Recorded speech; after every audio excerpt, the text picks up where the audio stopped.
Saludos queridos alumnos, una vez más nos encontramos para continuar con las sesiones virtuales. La semana pasada hablamos acerca de las generalidades y hablamos acerca de la pared abdominal y de la fisiología, un pincelazo acerca de la fisiología del aparato digestivo. Muy bien, fue inevitable tocar algunas sustancias reguladoras que hemos mencionado como parte de la fisiología. El día de hoy justamente vamos a hablar de estas sustancias que son péptidos y luego hablaremos del control del apetito y la saciedad. Muy bien, al final de la sesión, como logro, el estudiante es capaz de explicar la regulación digestiva a través de estas sustancias y describir cómo son los mecanismos de control del apetito y la saciedad. Las sustancias reguladoras gastrointestinales son péptidos. Estos péptidos se clasifican como hormonas, sustancias paracrinas o sustancias neurocrinas. Estos péptidos tienen la función de regular diferentes funciones del aparato digestivo. Por ejemplo, regulan la motilidad, contracción de la pared muscular lisa y relajación de la misma, incluso de los esfínteres. Secreción enzimática de agua y electrolitos. Tienen control sobre efectos tróficos, por ejemplo, el crecimiento de los tejidos, o inhiben o potencian otras hormonas gastrointestinales. En este cuadro podemos observar las hormonas, las sustancias paracrinas y las neurocrinas. Por ejemplo, las hormonas, tenemos la producción de esta sustancia a través de una célula endocrina del tracto gastrointestinal y vemos cómo estas sustancias tienen que pasar a través de una circulación para llegar al final a su célula diana o su célula efectora. En este caso, todas las hormonas producidas a nivel gastrointestinal pasan a través de la circulación portal. Luego de eso, atravesando el hígado, llegan a la circulación sistémica para luego llegar a la célula diana en el órgano efector. En el caso de las sustancias paracrinas, de igual manera, la sustancia endocrina del tracto gastrointestinal es la encargada de la formación de esta sustancia.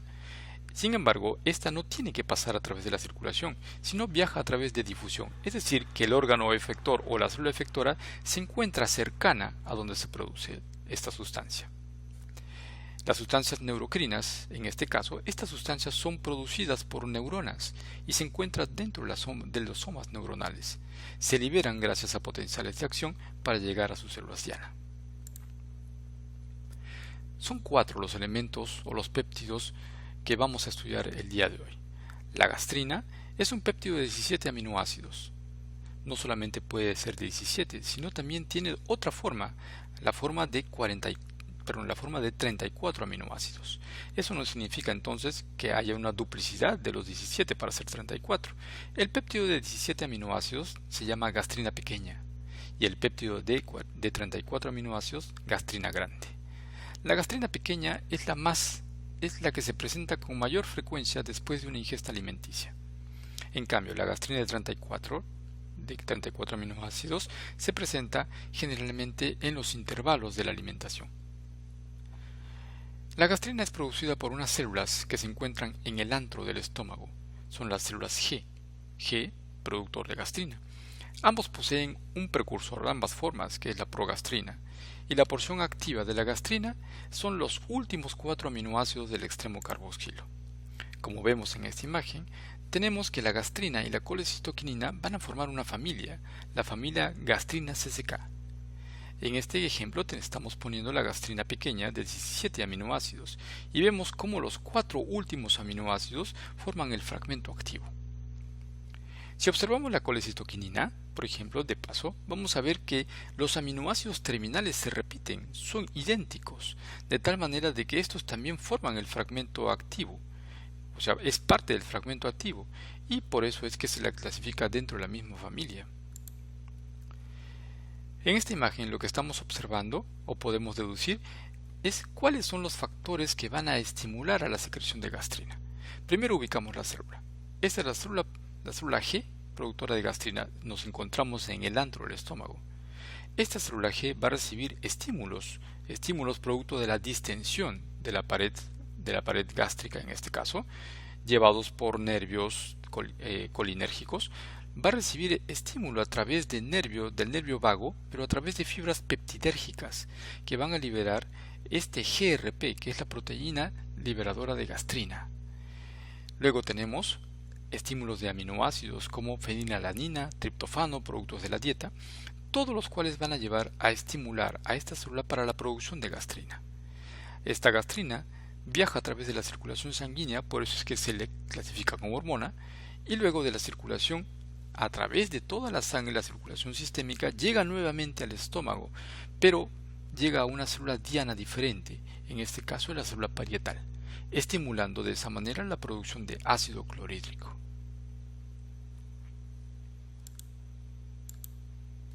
La colecitoquinina, que pertenece a la misma familia que la gastrina, es un péptido de 33 aminoácidos. Posee dos receptores, un CCK-A y un CCK-B. El CCK-A es un receptor exclusivo para la colecitoquinina, pero el receptor B es un receptor compartido.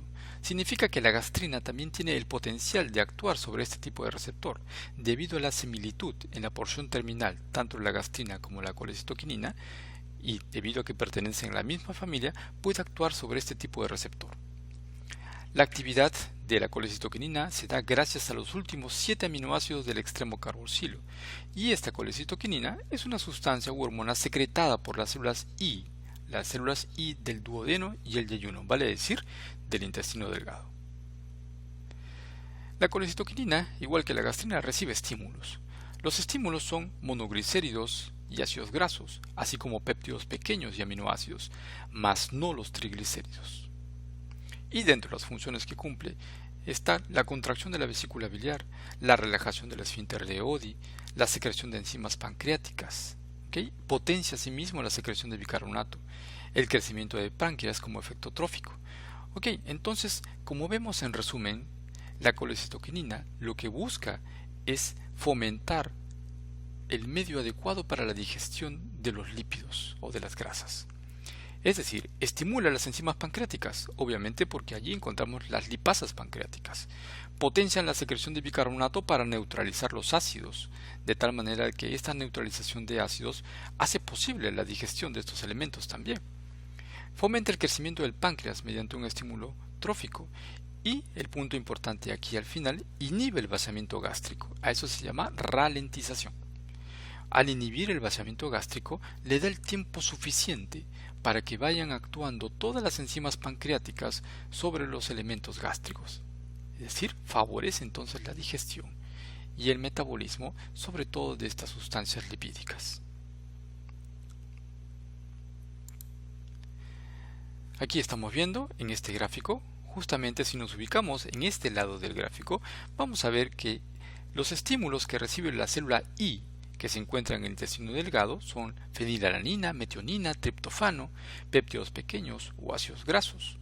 La célula I estimulada secreta la colecitoquinina que va a actuar directamente en la célula pancreática, la célula acinar del páncreas, mediante segundos mensajeros que estamos viendo aquí, va a producir al fin enzimas pancreáticas. La secretina es la tercera hormona que vamos a ver. Es un péptido de 27 aminoácidos. Comparte 14 aminoácidos con el glucagón, es decir, entonces que se le agrupa dentro de la misma familia secretina-glucagón.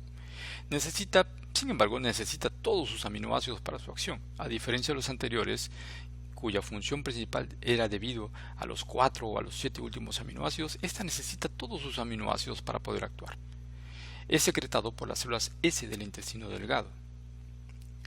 Los estímulos que recibe la secretina son sobre todo estímulos de acidez, es decir, que en un medio ácido se estimula la producción de secretina. Entonces, ¿cuál es la función de la secretina? La podemos deducir, es la neutralización de los ácidos, es el tamponamiento de los ácidos. Entonces, su estímulo es un pH menos de 4.5. Su estímulo son los ácidos grasos en el intestino delgado.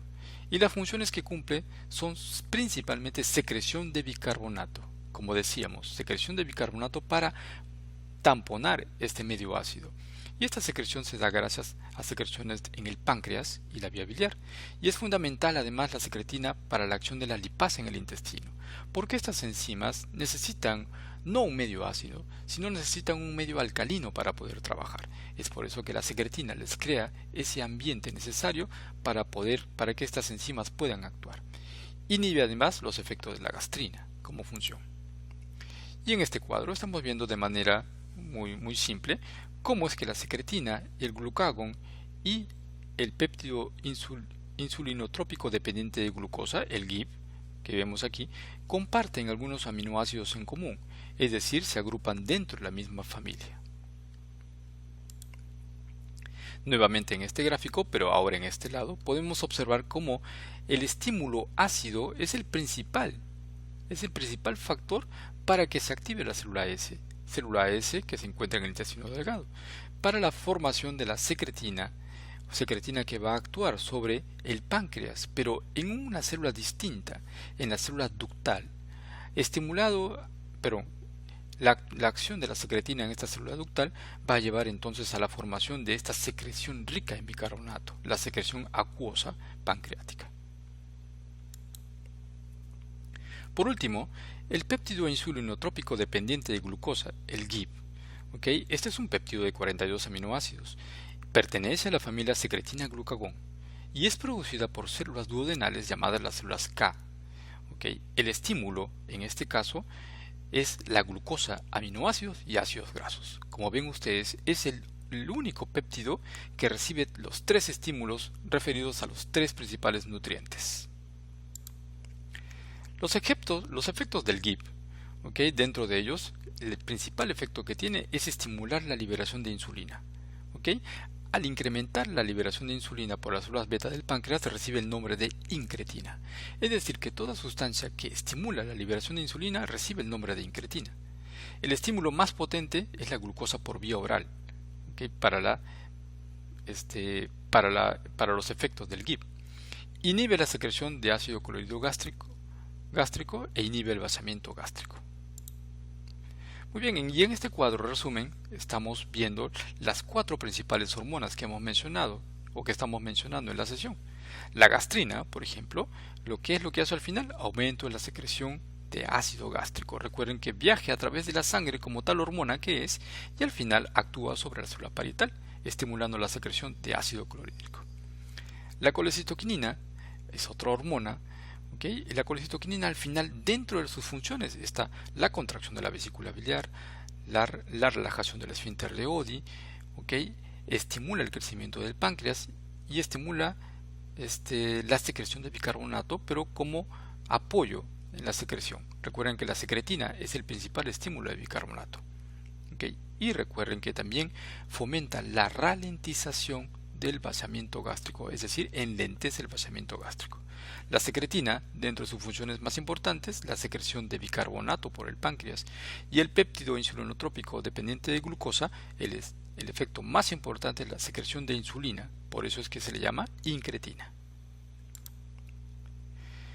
Dentro de las sustancias paracrinas, de acción paracrina, ya hemos hablado de las hormonas, tenemos la somatostatina. La somatostatina es un péptido secretado por las células D del intestino y el estómago. Tiene una acción obviamente paracrina y su estímulo principal es el pH gástrico. Es decir, que la somatostatina frente a un pH ácido lo que va a hacer es inhibir la secreción del ácido clorhídrico gástrico. Inhibe a otras hormonas gastrointestinales, es decir, la somatostatina es un regulador, es un inhibidor, cuyo estímulo principal es la acidez. Otro elemento paracrino es la histamina. La histamina es secretado por las células enteroendocrinas del cuerpo gástrico. En el cuerpo gástrico estimula la secreción de hidrogeniones por las células parietales gástricas, es decir, favorece el estímulo de ácido clorhídrico. Y en este cuadro, que lo vamos a ver en un futuro próximo, solamente vamos a ver nada más este punto de aquí, la gastrina. Vieron ustedes cómo la gastrina tiene el potencial de actuar sobre un receptor de la colecitoquinina, pero este receptor B, por eso es que el receptor CCKB es un receptor compartido. Y eso debido, ¿por qué con la colecitoquinina? Porque forman una sola familia, por el parecido que tienen en la parte terminal de sus cadenas, producido por células G. En este lado, por ejemplo, encontramos la histamina producida por células neuroendocrinas, y que tienen su receptor en receptores H2, y que al final lo que van a hacer es producir o fomentar la producción de ácido.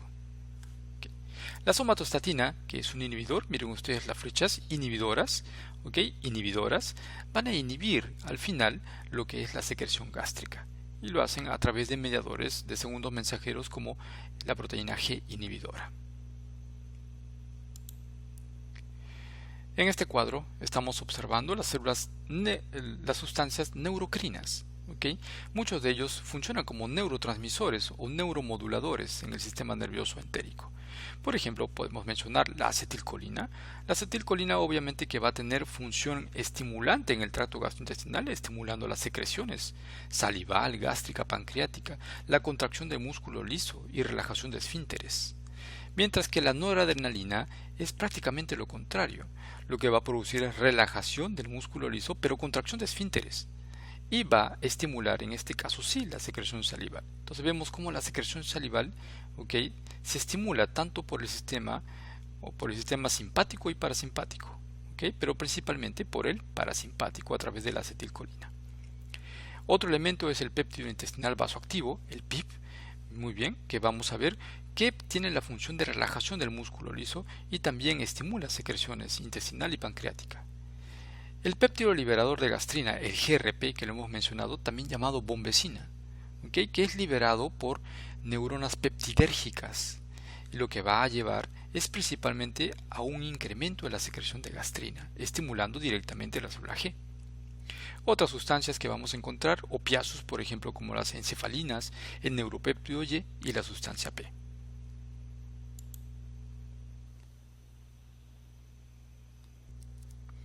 Muy bien, continuando entonces con la presentación, ahora vamos a hablar un poco acerca de la regulación de la ingesta de alimentos. La regulación de ingesta de alimentos, respecto a esto, el organismo hemos de saber que posee poderosos mecanismos para este tipo de regulación. Al disminuir las reservas de energía, en nuestro organismo se activan mecanismos que se traducen en el hambre, en el apetito, en la necesidad de poder reponer estos elementos energéticos en el organismo. El consumo energético puede ir desde los 6.000 a 7.000 calorías por día, generalmente en deportistas o en los que practican una actividad constante, hasta 2.000 calorías en estado basal. Esta regulación se da en el hipotálamo, es decir, que el hipotálamo aloja los centros del hambre y de la saciedad. Los núcleos que encontramos en el hipotálamo que se relacionan con este control son los núcleos ventromediales y los núcleos laterales del hipotálamo. El núcleo ventromedial del hipotálamo son los núcleos de la saciedad, es decir, de ese placer nutricional que inhibe el hambre. A eso le llamamos saciedad. Es decir, que si yo estimulo el núcleo ventromedial, lo que voy a obtener es una saciedad completa, y eso me lleva a una afagia. Mientras que si se destruye por un evento cualquiera los núcleos ventromediales, lo que vamos a tener entonces es una alimentación voraz, es decir, se inhibe la saciedad, se destruye el centro de la saciedad y va a suceder lo contrario, una necesidad de alimentación voraz, lo que se puede traducir en obesidad. Dentro de los núcleos laterales, por ejemplo, si hay un estímulo de los mismos núcleos laterales, recuerden que esto tiene que ver con el apetito, el hambre, el estímulo lleva a un apetito voraz, y la destrucción de esos núcleos laterales lleva a la inanición. Muy bien, en este corte lo que estamos observando es un corte coronal, en la cual observamos los núcleos, estos núcleos inferiores que corresponden al hipotálamo. Observemos el núcleo en rojo, por ejemplo, que corresponde al núcleo lateral, que tiene que ver con el control del el centro del apetito, mientras que este núcleo que es medial, ventromedial, tiene que ver con el centro de la saciedad.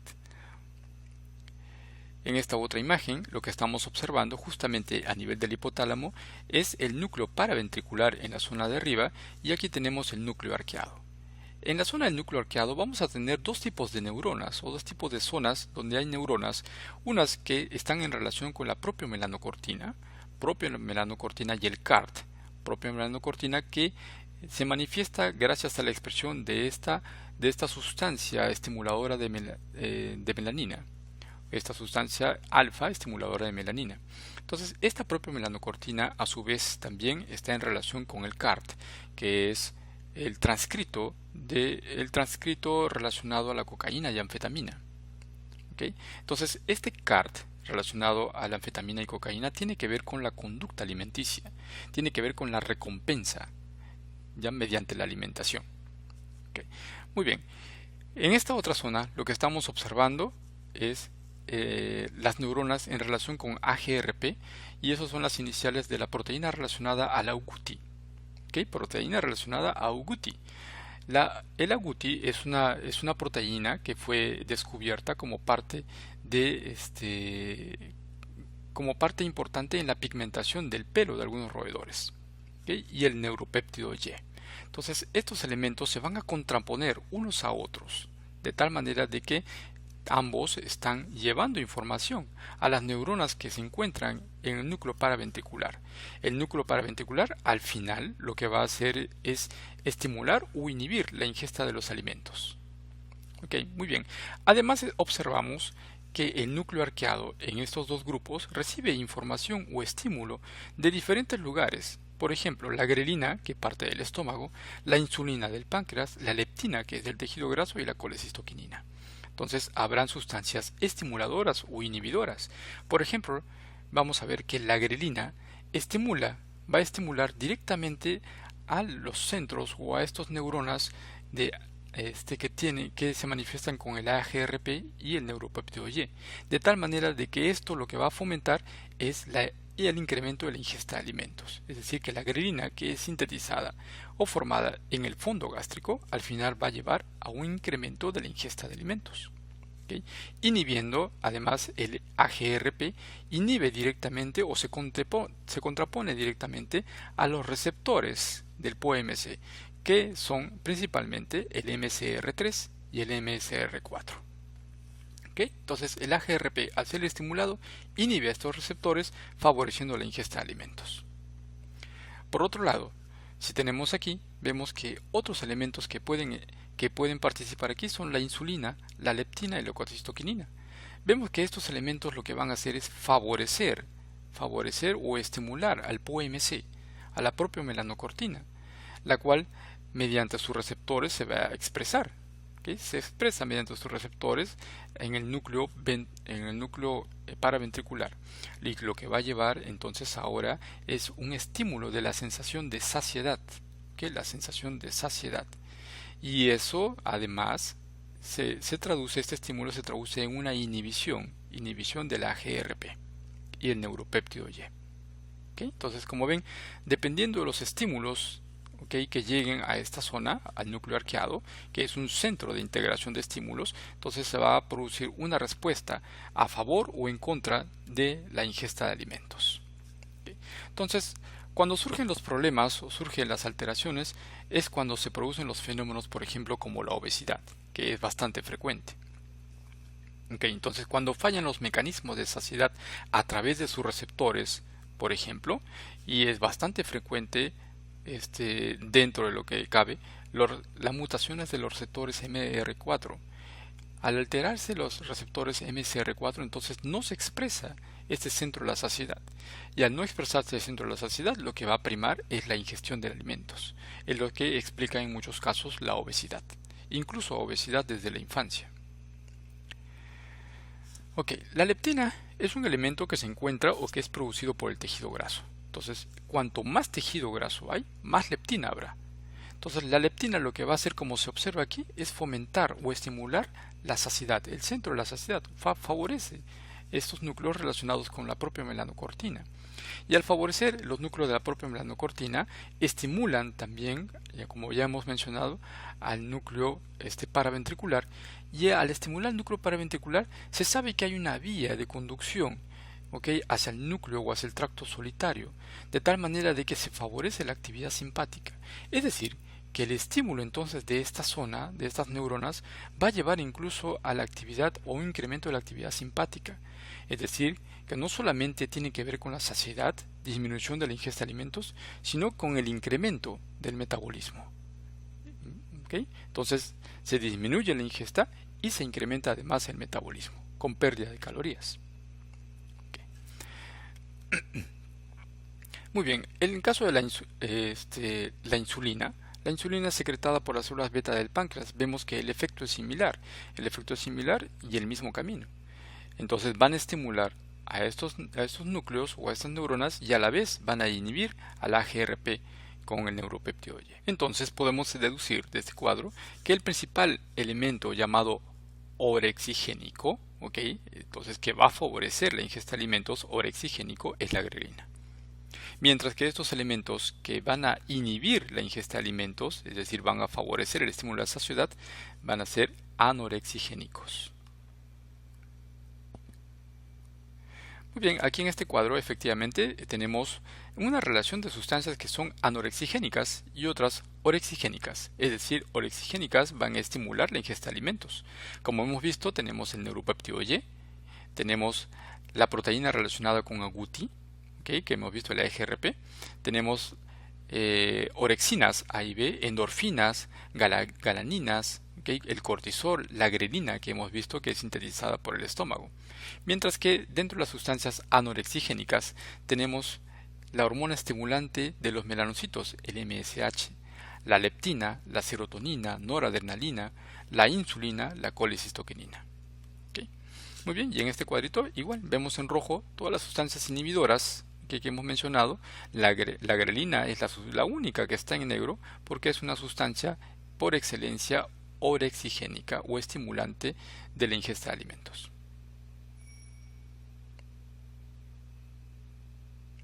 Otros factores que tienen que ver con la regulación en la ingesta de los alimentos, por ejemplo, señales de estiramiento. ¿Okay? Señales de estiramiento se refiere a la llegada de elementos alimenticios al tubo digestivo que producen una distensión. Esa información se lleva a través, por ejemplo, del nervio vago, dando la información de llenura, ¿okay?, de saciedad. Otros, por ejemplo, receptores bucales, como la masticación, deglución, salivación, el gusto, también inhiben estos centros hipotalámicos, dando la impresión de saciedad. ¿Okay? Concentraciones sanguíneas, por ejemplo, elevadas de glucosa, aminoácidos y lípidos, de igual manera también surten como un efecto inhibitorio. La regulación térmica. Entonces, por ejemplo, todos hemos experimentado que existe una relación entre la temperatura y la alimentación. Entonces, en las épocas más frías tendemos a comer más, ¿no es cierto?, mientras que en las épocas más calurosas disminuimos la ingesta de alimentos. Eso se explica, bueno, hay teorías que explican que podría ser debido a que en las épocas frías necesitamos más contenido graso para poder resistir estas temperaturas, y es por eso que se favorece la ingesta de los alimentos. Factores psicosociales y el estrés que tienen que ver con la ingesta. Muchos hemos experimentado que con el estrés se produce mayor ingesta de alimentos, ¿no?, tendiendo incluso a subir de peso. Factores neurales se refieren a las lesiones hipotalámicas. Entonces, dependiendo del lugar donde se lesione, por ejemplo, si hay una lesión grave del centro ventromedial, ¿okay?, del centro ventromedial, que tiene que ver con la saciedad, se destruye el centro de la saciedad, entonces lo que vamos a tener es un apetito incrementado, ¿no?, el apetito voraz, que se puede traducir en obesidad. Factores genéticos, por ejemplo, como las mutaciones incluso que a veces se ven familiares, hay obesidades familiares que pueden darse debido a muchas mutaciones. Una de las conocidas, por ejemplo, es mutación en los receptores MCR4, que tienen que ver con la expresión de las neuronas de la propia melanocortina, ¿no es cierto? Entonces, si no se expresa la propia melanocortina o esas neuronas que tienen que ver con la saciedad, estas mutaciones a lo que van a llevar es a la obesidad. Alteraciones igualmente en la leptina, ¿okay?, o carencia congénita de la misma, o alteración en sus receptores. Muy bien, chicos, con esto hemos terminado entonces esta pequeña sesión que tiene que ver con proteínas reguladoras, péptidos reguladores, y con los controles de la saciedad y el apetito. Ok, nos vemos entonces hasta la próxima sesión. Gracias.